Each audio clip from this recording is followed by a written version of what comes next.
welcome to the Hallmarkies podcast. And we are really excited today. We are finishing up our coverage of the Merry Thanksgiving weekend. It was definitely a marathon, not a sprint. And we have two other episodes with our recaps of movies from this last weekend. This is our third one, so make sure you check out those other two. Today, we're talking about a holiday spectacular and a Christmas cookie catastrophe. And I'm film critic Rachel Wagner, and podcaster Mitu is here. Hi, thank you for having me to talk about my very favorite thing, which are Hallmark movies. So have you been keeping up relatively well with the Hallmark movies this season? Yes, I was so excited to receive a spreadsheet from you because I too actually track Christmas movies in a spreadsheet. For you, you do it because you have a very robust podcast and lots of people on, but I do it literally to keep track of the movies for my own personal entertainment. And then I track them across channels. I know here we are Hallmarkies, but I have the Netflix Christmas movies and the ones that have come out on HBO. And it's been a good season of content, I think. It really has. I've liked so many of the movies. I mean, Lifetime's been crushing it.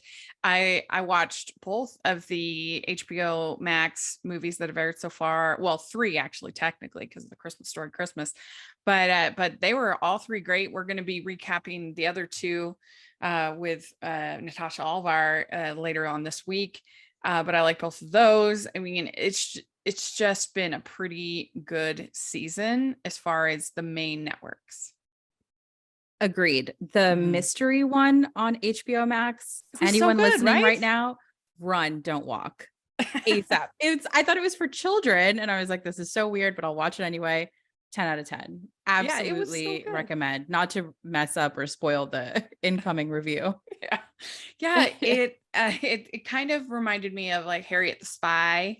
Yeah, or that one Nancy Drew movie we got, not the Emma Roberts one, but the other one that was like a little less glossy. So good.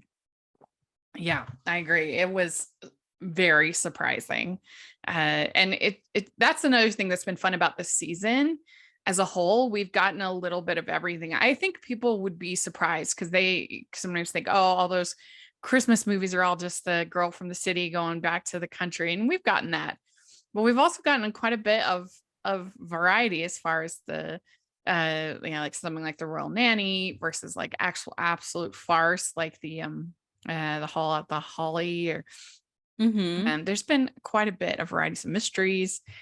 But today we have a period piece, which is so fun. In a holiday spectacular, and then we have another comedy in a Christmas cookie catastrophe.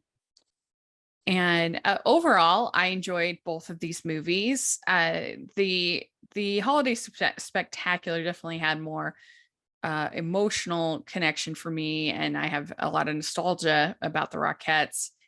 So it was definitely my favorite of the two, but I thought they were both fun.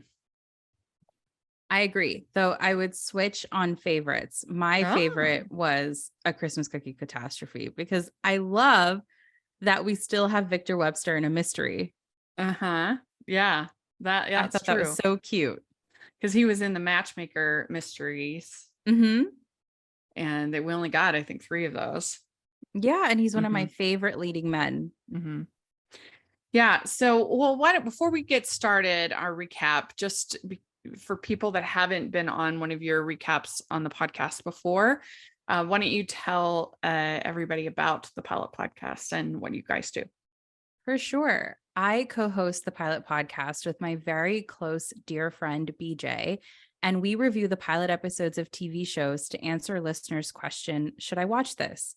We know that there's just a ton coming out across streaming, across broadcast. Rachel and I are even talking about tons of movies. There's maybe even more shows coming out relative to those movies. And so what BJ and I like to do is cut through the noise, watch a ton of these shows for you, and make like sub 10-minute reviews of them just to let you know if it's worth your time or not. Or if we found something that we think is a banger that you should just absolutely marathon the next time you're decorating your Christmas tree. Yeah, it's a really good show. I don't have time to listen to a lot of other podcasts because I'm so busy making mine, but I do listen to yours and I do enjoy it because I don't, even though I don't watch very many television shows, it's nice to kind of get an idea as a film critic and occasional TV critic. It's nice to get an idea of the overall television landscape. So if somebody's like, hey, have you watch this? Like, I at least have some working knowledge of, okay, I know kind of what this is about. And so I like listening to the show for that. That's Listen the to the highest. podcast. It'll help you at parties. That's the highest possible compliment we could receive. One, helping you at parties because I too need help. And two, the most common thing we receive beyond like, oh, we like it, it's cool, is like, I'm just so busy. Thank you for doing this in 9 minutes. And so we're Yes. always here to serve that community, Yes. the busy community. And we'll have all of the information in the description. Y'all should check it out. But all right, well, let's talk about these two movies. The first one, Holiday Spectacular, this on the 27th. This starred Anne Margaret, Eve Plum, Derek Klena, and Gina Claire Mason. And it was written by Julie Sherman Wolfe and director John Pooch. And it's set in 1958. It follows Maggie, who sneaks up to New York City to make her secret dream come true, dancing live on the stage in the Christmas Spectacular at Radio City Music Hall, putting her high society wedding plans on hold. So, yeah, overall, what did you think about this one?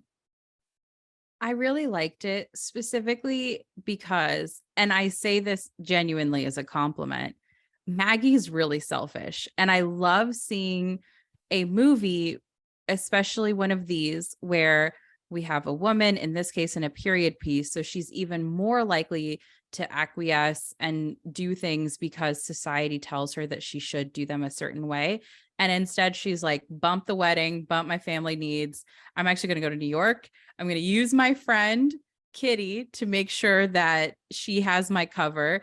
I'm going to hang out with this guy, John. He will not know I'm engaged. And I'm also going to conceal my identity to all my cool new dancer friends. I'm just going to do this for a couple weeks, get it out of my system, and then we'll see how I feel. And like truly with love, I just love that she was selfish. Mm-hmm. Yeah, I mean, that makes sense. It's hard because at that time in your life, you're having to make so many decisions for yourself. So I think it is kind of a selfish time of life, Yeah. in that it's, before you've had children, before uh, you are kind of invested in a career, like that you're making all these decisions about what I want out of my life. So it's almost more, I would say, more self-interested than like selfish. Yes, that's a kinder and honestly more apt word. Thank you. Selfish sounds mean. I just mean like for that era, if we're thinking about the Yes. 1950s, that's so brave and bold to be like, I want to do things for me and y'all can just figure it out from there. I love that. Yeah. Yeah. Yeah, I really enjoyed it too. It's hard for me to 100% be objective about this one because I do have an emotional tie to the Rockettes.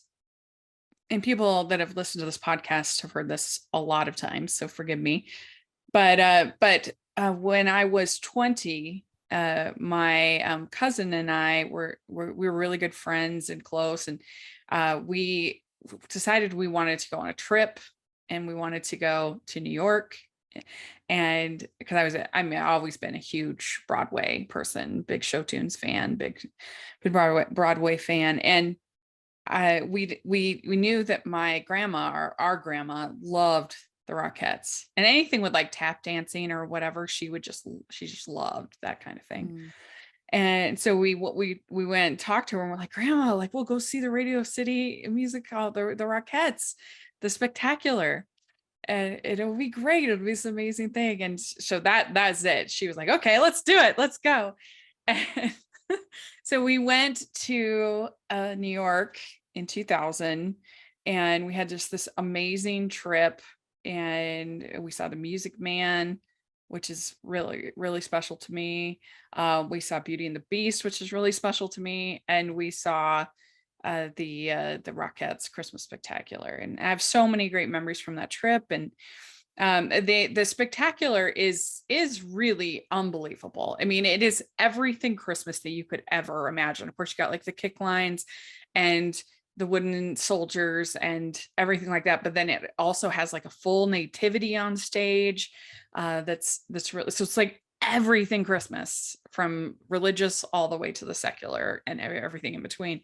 And so that was just an amazing experience. And then my cousin Lisa, she actually, kind of shockingly, she passed away the next April. And so that trip of us spending that time together is really special to me. And then my grandma passed away in 2019. So they're both gone. And so I don't know, I just have this like deep connection to the Rockettes and the Spectacular in particular. And so again, it's hard for me to kind of completely be objective in this one. And I think that's true for like a lot of people, that they have a lot of memories tied into the Rockettes and into New York at Christmas. And I certainly don't think I'm alone in that, at least. No, I don't think you are at all. I've spent many a wonderful Christmas in New York, and I'm sorry for your losses. And I'm also very happy that you have those memories with them. This sounds like a really special time you had. It really was. And we went to the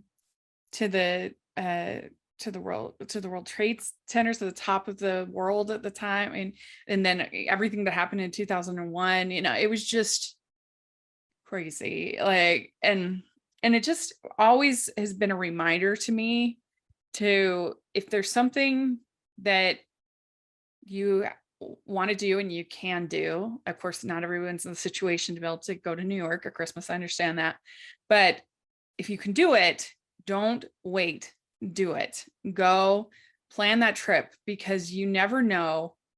My cousin had chronic poor health, but she'd been doing so well for a couple of years. So it really was a shock.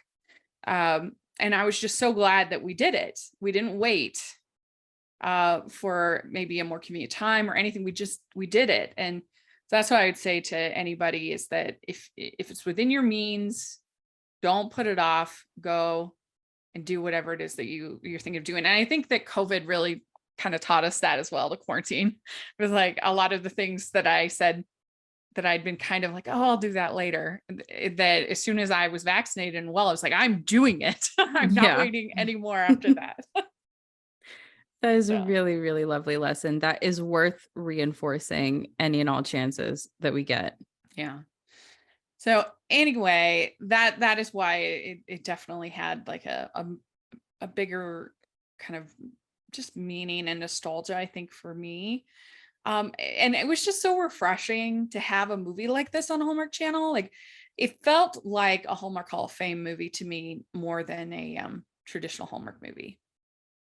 I agree. There was really high production value, great performances. It's just a good movie.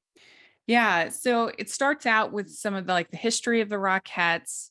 And I did see some people online talking about how this was obviously a very kind of glossy version of the Rockettes' history, because they didn't have a Black Rockette until 1988. So we have Alice in this. That's obviously not historically accurate. I don't know. How do you feel about that? I thought it was odd. I think that took me out of it a little bit, seeing dancers of color, because they didn't allow dancers of color until the late 80s. Yeah. And I even Googled it because I was so confused at the setting of the movie time-wise and the diversity of the cast. And I think sometimes when you have, BJ and I were just actually talking about this, like race blind casting, but without context, then it isn't actually always so feel good, and instead sort of inspires more questions than it does make you go like, oh, that's nice that like more people were in this. And I wonder if they had just been a little bit more historically accurate. I thought Alice's character was really lovely, and I thought she got such a nice ending in the film, but I just kept thinking, like, in the original Rockettes, they weren't even allowed to get tans for fear of, to use their language, appearing colored. So I don't know if Alice would have actually been made dance captain or even been allowed in the theater Mhm. until like the Civil Rights Yeah, I Act, mean, I maybe think like they had 65, let alone dancing. yeah, I don't know what the year was. I didn't look that up, but they had, segregated seating I mean, Yeah. not just Radio City, everywhere, Yeah. I mean, it's the for a time. 50s. Yeah. Yeah. A very recent time, but definitely a different time. I mean, this Mhm. is, of course, within our parents' lifetime. We're not talking about eons ago, but we are talking about a different era that is filmed oddly. I wonder if the Rockettes are doing some level of reckoning. I know that they did some open casting calls in 2019, I think I read, seeking to diversify their line of dancers. They did like open casting calls in different cities with higher populations of women of color to try to recruit more dancers into their line that are more representative of the audiences that they're dancing for, Mhm. especially in a city like New York, where there is just like everyone there, all different types of people. So I wonder if it's a little bit of that, like in very recent years, like in the last 3 or 4 years, they've had some like pretty serious thinking about this, it seems, from what I've read. And I wonder if this is part of that. Yeah, I think it's a tough thing because as a brand, Hallmark is wanting to be more diverse and more and expand. But then again, like how much do you worry about being historically accurate? And then I don't know. It's a tricky thing. But BJ and I always think about like more is more. So instead of like, how many, women of color could we slot into this movie and potentially tell an untrue story because it's being positioned as a period piece and not as like fantasy? Mhm. What does it mean to just like tell more stories where it makes sense? So, like in a Christmas cookie catastrophe, every single character could have been white, a person of color, anyone, because that's such a broad story Yeah. versus the specificity of the Rockettes in the 50s. From the creator of the #1 Christmas podcast comes a new book to surprise and delight you into a happier holiday season. Christmas Past, The Fascinating Stories Behind Our Favorite Holidays Traditions by Brian Earl, is out now just in time for the holidays. Available in hardcover and ebook from Lions Press and as an audiobook narrated by the author from Recorded Books, behind every Christmas tradition is a story, often a forgotten one. When we pour the eggnog and trim the tree, we're continuing generations old narratives without knowing they're starting chapters. Until now, Brian Earl brings the same wide-eyed fascination and cozy nostalgia from the podcast to the book. Featuring 26 short chapters and eye-catching graphics, you'll want to have it on your coffee table or mantle all season long. Find out why Apple Books named Christmas Past a must-listen and get a copy today wherever books are sold. And remember, it makes a great gift. Find out more at ChristmasPastPodcast.com. That's ChristmasPastPodcast.com. So she decides to try out. She thinks, oh, this is just going to be a lark. It's just going to be for fun. Because is this like an arranged marriage? She doesn't seem invested at all. I think it's like a merger, Uh-huh. but a wedding. Yeah, she's just kind of agreed to go along. Do you feel like that was necessary? Because it does create kind of this awkwardness of this emotional cheating kind of thing going on when I she honestly kept forgetting that she was engaged because we didn't really see Maxwell. There was clearly no connection to him. He even explicitly toward the end was like, I know we're not feeling each other. We're just doing this because your family is a corporation and my family is a corporation. And it makes sense for us to be a partnership with each other. Mhm. So I guess I didn't feel at all taken out of the story with it. I really loved her chemistry with John. And Yeah. frankly, like until we saw Maxwell, or she had to pretty explicitly mention him for me to be like, Oh yeah. So maybe this is not the most moral thing to say, but I didn't perceive it as emotional cheating because I just didn't perceive her engaged relationship. Yeah. Yeah, I mean, I guess it creates a conflict at the end when John gets kind of huffy about it, but that was about it. Yes, I felt more like she briefly cheated on John, Mhm. or rather was cheating on John that whole time, or being untrue to him, I should say, by not revealing the full truth of her background and her relationship back home. But I never felt like Maxwell was betrayed. I just felt badly for John when she had that conversation with him. Yeah, yeah, John was the side piece, but to me, Maxwell felt like the side piece. yeah. No, it's true. It really did. I did laugh by the fact that he is a photographer because there's nothing a Hallmark movie loves more than a photographer, whether it's male or female. Yes, top 10 profession. Yeah. It's like the go-to career for a Hallmark hero or heroine, and that wants to be sort of artsy or whatever. It's a photographer, and it's never you never have somebody just like the real photographers, at least today, like, that are like doing a lot of weddings and stuff like it's never like that. It's always like a landscape photographer or like artistic photographer. Tinsel stuck in a light post. Yeah, right. I love it. I love a man with his head stuck in the clouds. I think it's Mhm. such a fun profession to play with because obviously all respect to photographers, uh like this is a very fun take on what they do, which is like much more straightforward and like a harder science than Yeah. this. I mean, I'm sure all photographers would love to be able to make their living off of editorials. Absolutely. Yeah. But he was very charming throughout. And of course, he's got his kind of backstory with his parents that want him to run the store, but he wants to become a photographer. And then so she's got this also same kind of thing where she wants to become a dancer, but her parents are opposed to that. So they both are like creatives being thwarted by the system. So that was fun. Raging against the machine as a That's right. couple.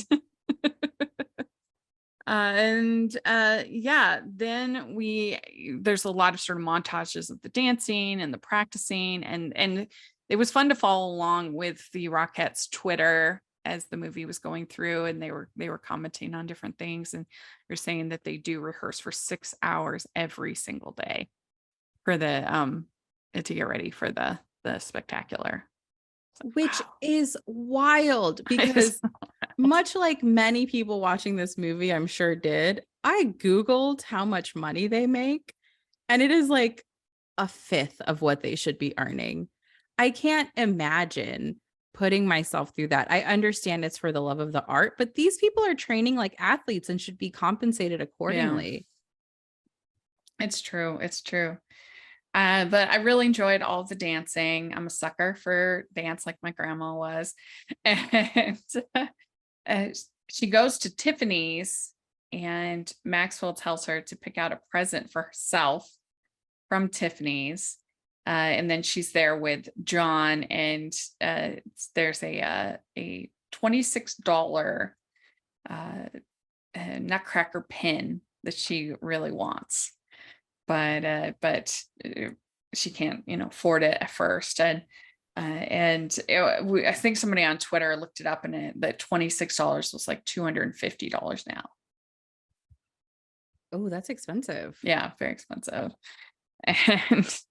And so then it kind of plays out in fairly predictable fashion. He shows his parents the portfolio, tells them about NYU, and they're very upset. And then she finally breaks the news to her family, and she thinks they're going to be somewhat supportive, but they're not. But then both moms are the key. Both moms listen, and they decide to come and see what's happening at the Rockettes, and they both kind of talk to each other and realize that they should be more supportive. And that was fun, I thought, between the two moms. That was such a cute scene, especially when John's mom, to show that Maggie was also in love, showed the picture that John took of Maggie to Maggie's mom. And there were like no more words needed to be exchanged. Her mom looked at that photo and was like, wow, this is my daughter happy, like actually happy. Let's do this. It just was such a cool, like, moms activate moment. Mhm. Yeah. Yeah, it really was. It was very, very sweet. And then we also have we've gotten little tiny bits of the different Rockettes. I guess they all live in this one kind of place. And we got to know Janet and Alice and Sophia, and what's her friend's name? She's pretending to stay with, I forget. Oh, But Kitty. Kitty. So we've gotten to know some of these other women in her life. And Alice, she is struggling to kind of keep up with the show. And so she's going to quit the show. But then Janet, who's kind of the austere one, doesn't really like chatting or being friends. She's the one that goes and talks to the I forget the guy's name, the head of the Rockettes guy, and she talks to him about Alice, and then so Alice is made captain, as you said earlier. I thought that was really cute. I love Hmm. the storyline that really felt like the primary storyline until some of the drama with John picked up of the friendships. I love female friendship Yeah, in movies, TV, everywhere. And so seeing Janet open up, seeing Sophia be this fun, wisecracking friend, but also building a little bit of a relationship on her own. And then seeing Alice get that really satisfying ending, because it was sad to think about what her life looks like beyond the Rockettes because she'd been dancing with them for so long. And then I know that you didn't talk about her, but I loved the house manager person, Rose. She was just so funny and mm-hmm. added another great layer to the storytelling of that apartment building. Yeah, yeah, she was really fun. And I guess we didn't really talk about the narrator of this movie playing older Margaret is Oh, Anne yes. Margaret talking to her granddaughter, who's insecure and doesn't feel like that she's worth it to get the role of Clara. And that was really sweet. It worked, I thought. It was really cute framing. And I loved the way that her husband shows up at the very end. Yeah, So we see that John and Margaret still carry such a torch for each other. It yeah, was so sweet. it was. That was really, really sweet. And it's a nice story because she learns that she can be independent and stand on her own, that she can, support herself, that she can make money for the first time in her life, make her own money. All of that I thought was very, very nice, very sweet. I agree. Hmm. And there were some cute moments between her and Sophia. Sophia is her roommate, Mhm. and when she tells her that she doesn't like chicken parm. I thought that was funny. And then like, Sophia's like, "What?" A shade too Horrified. far. Yeah. Yeah. You can lie to us about your wealth. You can lie to us about your relationships, but you Yeah. cannot lie about chicken parm. Mhm. I think it was John who said nothing like a pizza pie after a good cry. I That's a thought good line. that was a good line. And then he says, "You made me a man who sees beauty in simple things." Which was very, very sweet. How did you feel about the chemistry between John and Margaret or Maggie? I thought it was really good. Hmm. I genuinely, I mean, I know I am repeating myself at this point, but I kept forgetting that she was engaged because I was just enjoying watching their relationship develop. And there wasn't a single part of me until, of course, we always have like the action that picks up toward the end that tests the relationship. Until that happened, I genuinely forgot there was someone back home. And I feel like I would put it out of my head immediately. Anytime Kitty would be like, what about this? Or when she came clean to the girls that she was engaged and whatever, I truly kept I kept forgetting until it would explicitly come up, and then it would just slip right back out of my mind because I thought Yeah. they were just so cute together. Yeah, I agree. And all the costuming and all that really helps too. And so he ends up giving her the Nutcracker pin, which was very cute. Yeah. And then she says, "At least now I know how love feels." And so then that's when the mother apologizes, and then you see John there in his tuxedo. He says, "A man has to dress nice for important occasions, like the night a man like the night a man tells a woman he loves her." Oh, That was 10 out of good. 10. Yeah, that's good. And then we see Anne Margaret giving the granddaughter the pin. Uh, and so that was very sweet. So yeah, I really enjoyed this. I'd probably give it a 4.5 out of 5. I would definitely watch it again. So what would you get out of Completely 5? agree. A 4.5 as well. I thought it was just really good, and I think it's worth a revisit. Ho, ho, ho! We'd like to take a second and thank our sponsor for this episode of the podcast. It's the Hallmarkies Patreon. Do you love Hallmarkies podcast, especially at Christmas? Do you enjoy the holiday previews, recaps, interviews, and bonus episodes? If the answer is yes, please consider supporting the Hallmarkies Patreon. We need your help to do what we do both during the Christmas season and all year round. But not only do you help a podcast led by strong, independent women by becoming a Patreon, you get to become a part of the Hallmarkies family. Starting at only $2 a month as a patron, you will have access to our Facebook Patreon group where we talk about the movies, shows, and more all year. We also have many monthly patron watch-alongs with guests like Lacey Chabert, Natalie Hall, Paul Campbell, Mary Lou Henner, and more, giving their behind-the-scenes details of their films. As a patron, you also have the chance to provide input into the podcast and even join us at different tiers. So this Christmas season, spread some cheer to the Hallmarkies Patreon and become a member today. You won't regret it. Go to patreon.com/Hallmarkies to learn more. That's patreon.com/Hallmarkies. All right, well, let's talk about A Christmas Cookie Catastrophe. And this is Rachel Boston, Victor Webster, director Jeff Beasley. And I think this is the one, writer Robin Gadsby. Yes, right. He is Katie Sackhoff's husband. Oh, okay. Yes. Interesting. And so last year, Katie Sackhoff was in a Hallmark Christmas movie that he also wrote. And she told us that they went to Hallmark and pitched like 5 projects, and Hallmark bought 3 of them. So we already had Christmas Sale, which she was in, and then now this.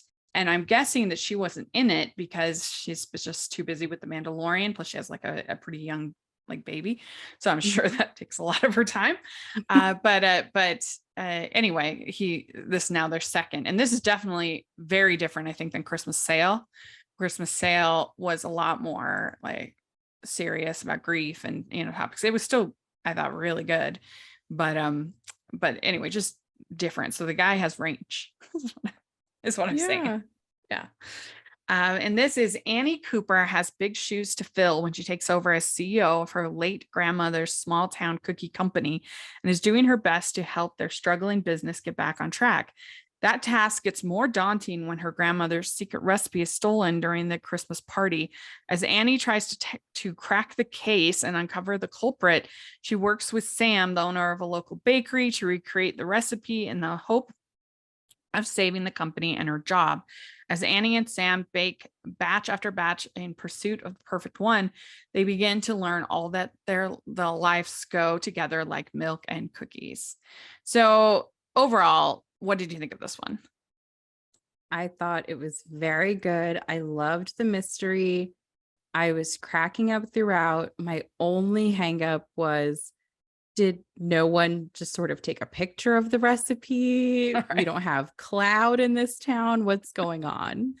Well, that's what I kept thinking, is they're continuing to still make cookies. It seems like they're still busy. So how are they doing that without this secret recipe? Do they just have like a bunch of secret recipes, or what is happening with Cooper cookies? I agree. I don't think it was enough of a plot hole or question for me to be too hung up on it, but I just remember thinking, like, especially when the way that it is displayed so publicly for the town. And so when they discovered the display case with the hole in it and the recipe missing, I was like, huh. I Mhm. just I wonder if there was no other process here by which we could save this, especially Yeah. because it feels so publicly available. Yeah, I agree. There were a few parts that I felt like it was some of the red herring parts where I felt like it started to drag a little bit and I was getting a little bit less invested, but I overall really enjoyed it. I think they had nice chemistry. There were some definite funny parts, and I think the reveal was fun of the who the thief is. It all kind of came together in the end. I agree. Though I, for a moment, and I have this in my notes, thought the thief was Santa, like actual Santa. Hmm. I thought Yeah. he was supposed to be Santa He because was of how pretty. he looked. Yeah, it's true. He was maybe Santa's helper, but he did look a lot like Santa. I thought that too. And Hallmark is not above a twist where Yeah. the guy in the beard is Santa. So I was like, oh, this is going to be Yeah. cute. He's going to like disappear at the end of the day and go up to the North Pole. Then I was like, oh no, this is just a guy in a beard. Yeah. But there were some funny lines. Like I really liked the line where the guy's talking about the low carbonated diets. That made me laugh. I thought He's that like, was really funny. yeah. And you have this back and forth, back and forth. I kind of wish we'd gotten more like gratuitous cookie making scenes of like, like seeing the cookies pull apart and you really, they need to get some like sponsorship, I feel like, to that. Bad luck. Uh, um Pillsbury or something like that. Yeah, the scenes in the bakery were so charming. And Yeah. there's something so lovely about seeing a man as big as Victor Webster being like, a dash of nutmeg. What is it? What's missing? What's missing, folks? And like, Uh-huh. he's just being run by this group of women who are Yeah. telling him, like, a little bit of this, a little bit of that. This cookie feels like too crisp, not crisp enough. I Mm. thought those were so cute. And I could have watched, to your point, like easily 5 more scenes of that sprinkled throughout, or even just longer scenes of them doing that. Uh-huh. Yeah. And do you agree that we need a spin-off Mistletoe Mysteries series? Yes. Like ASAP. Yeah. The book titles that they were describing in the movie, I was like, I would watch that. I would watch that, especially following the shocking success to me of that HBO Christmas mystery movie. Right. I was like, I apparently am someone with an appetite for children solving mysteries around Christmas themed stories, and I need more of this ASAP. Yeah. And this little girl was really cute. She was good in this. Yes, Yeah. completely agree. Mm-hmm. One thing that was interesting in both of these movies, you have both of the women drinking like hard liquor, which you usually don't see in Hallmark movies. In the Holiday Spectacular, she drinks an old fashioned light on the water. He's like, that's pure bourbon. That's and then true. in this one, she has the martini 3 olives. That is true. These sexy drinks. Oh my goodness. Not Hallmark pushing the envelope. Women can do it all. I mean, my favorite thing ever was in the Mistletoe Inn, which is a movie I enjoy, but they have all these special themed drinks. And one of them is the Tiny Tim, which I just will never not make me laugh. I thought that was so funny. Like, why would you have a adult beverage named after a child? There's a very corny throwaway joke in this movie I love called You Can't Fight Christmas. And they do this scene where the protagonist of the movie is sharing Christmas themed cocktails. And for some reason, the way that she delivers the line, Santa Claus is rum into town. I don't know why. I'm not even a drinker. It just makes me laugh so much every single time she says it. And I feel like I rewatched this movie a lot for that Yeah. scene of the cocktail puns and specifically the delivery of Santa Claus's rum into town. Yeah. Well, he has a Nutcracker themed party, and I feel like that is a very specific thing. Like, if I was invited to a Nutcracker themed party, I'm like, I don't know what I would do. I don't I would know. be frozen, like no motion, maybe couldn't leave my house. I don't even think I have a red blazer. So I don't know what I would do. Yeah, I mean, trying to think that somehow I guess I would try to pull something off as the sugar plum fairy of some kind. Maybe I do have fairy wings from an old costume. I guess I could pull Ooh, that off. Rachel, I like this. Anybody in the Utah area, if you want to come to a Nutcracker themed party, I'll make the flight. yes. Uh, so we have various suspects. There's the guy that works at like the grocery store or whatever, that they have this whole there's this whole what do you call it? Not espionage kind of thing. Mhm. Stakeout, whole They stake him stakeout. out. Yeah. He said, not just the roasted nuts. I'm here for the cold hard facts. Though justice for that man, because how scary is it to be confronted? And if I'm understanding the dialogue correctly, and I have very frantic notes on both of these movies, so I could have maybe not gotten it right, but his theft from the office was a pen and stapler. Something I didn't write that down, but It was something so small that I was like, justice for this man. Now he's slinging chestnuts, which sound delicious, always smell better than they taste, but that's the yeah, cost we that's true. pay. And, and now he's getting confronted at his next job. Like, will he never live down this pen and stapler? What's going on?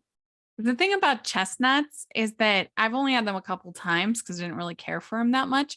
They don't get crispy. It's not like a pecan or a cashew that get kind of more crispy when they're roasted. They're just kind of like, I don't know.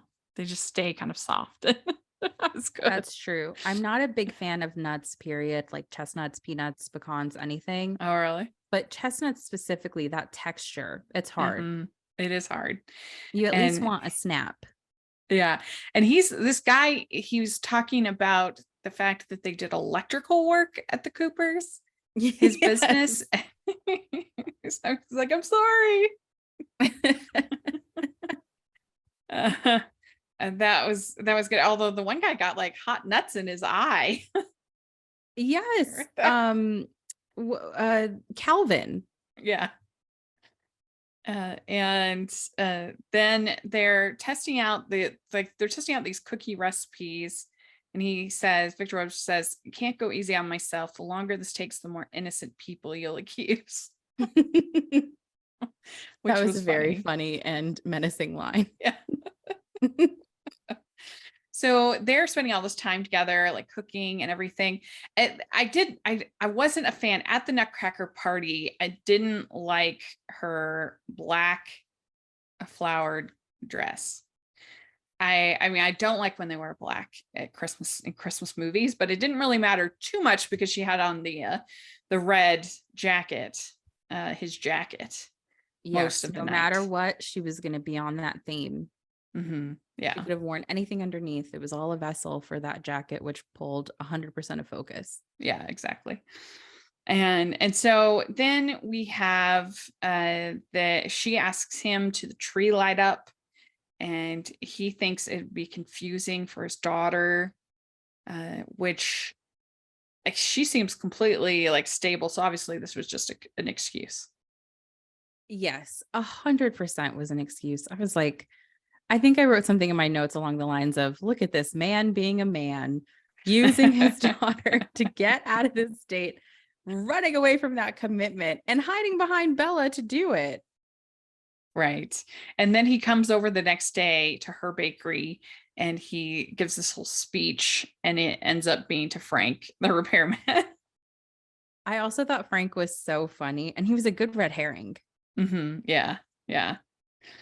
And then let's see, then so they go to the Christmas light up, and there's a band on stage, Christmas band on stage, and they end up making s'mores there at the thing. And I don't know if have you seen the movie The Menu yet?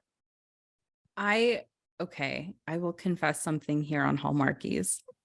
When a movie seems scary, I read the moviespoiler.com plot synopsis of it, and then I watch it. So then I know all the scary parts that are coming. And I know that's so bad. And I'm sure to a film critic is like potentially sacrilegious. But that said, I know the whole plot of The Menu, including the s'mores scene at the end. I just have not yet seen it. But now I know where to duck my eyes.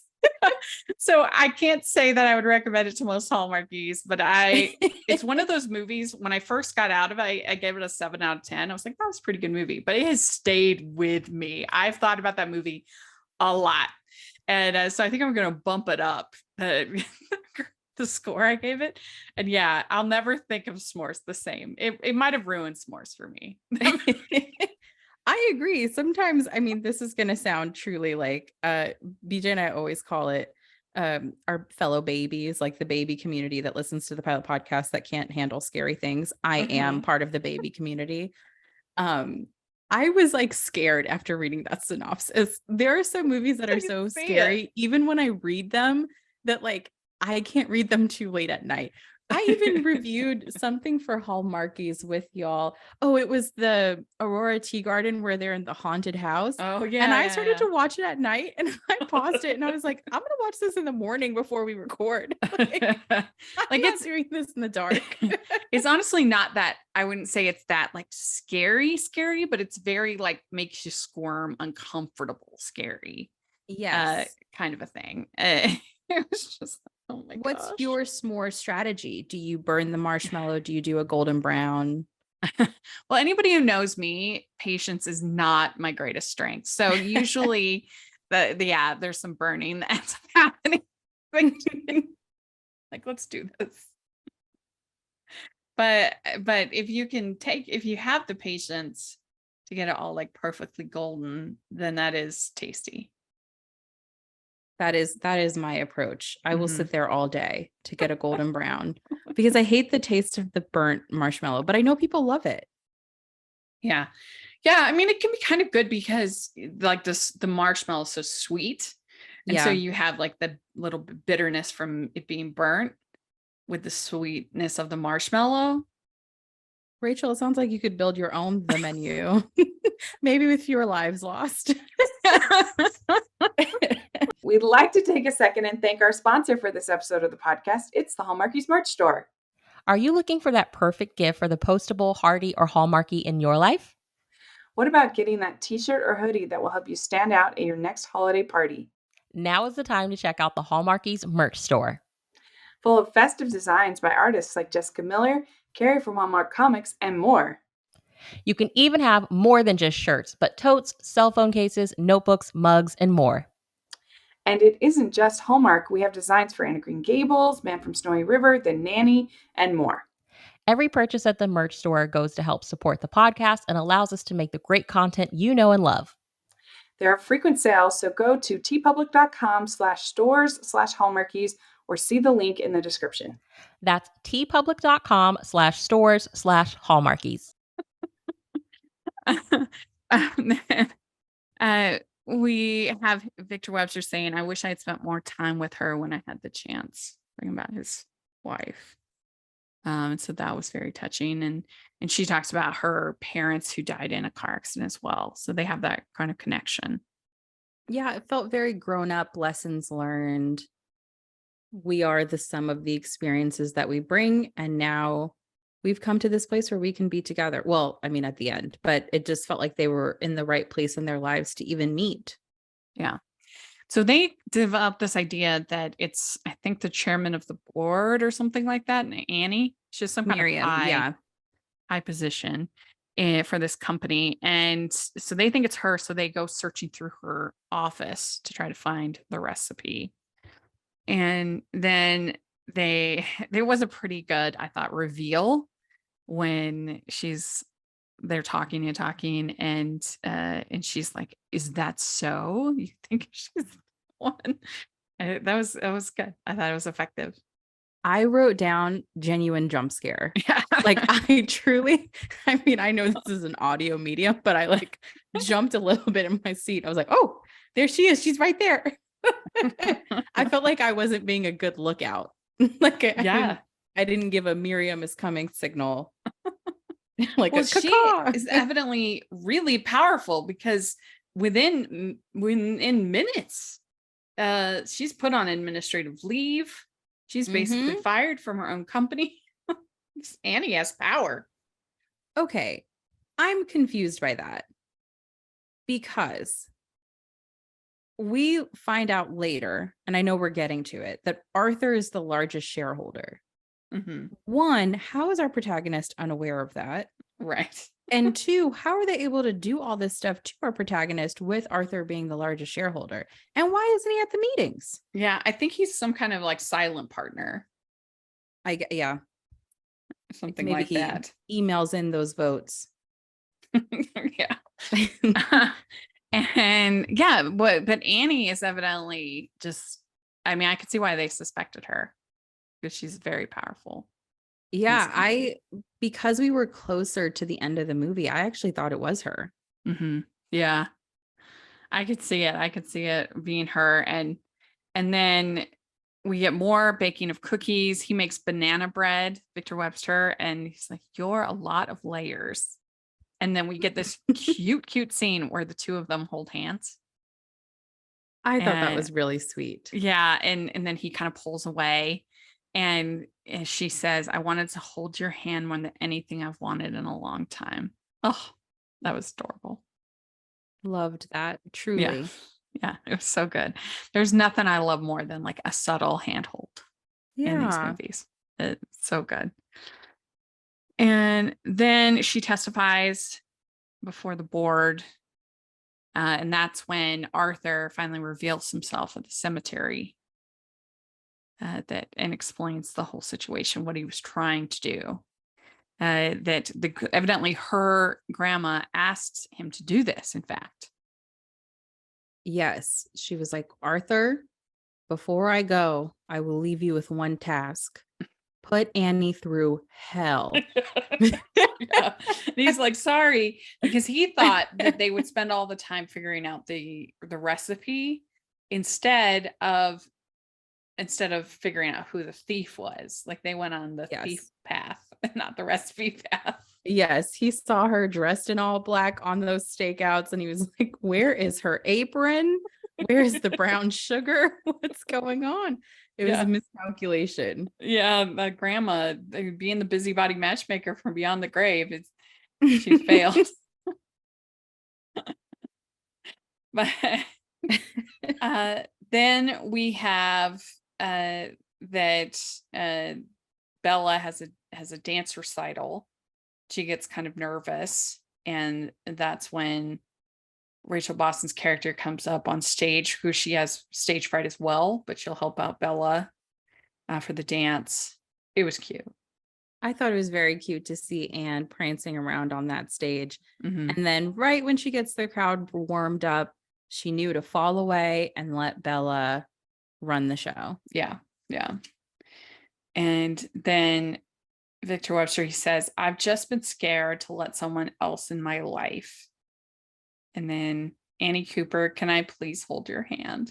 Oh, it's so good. It's so good. Good. Very good. And they kiss at the end. And our mystery is solved. All's well. Both cookie companies can provide cookies for the town.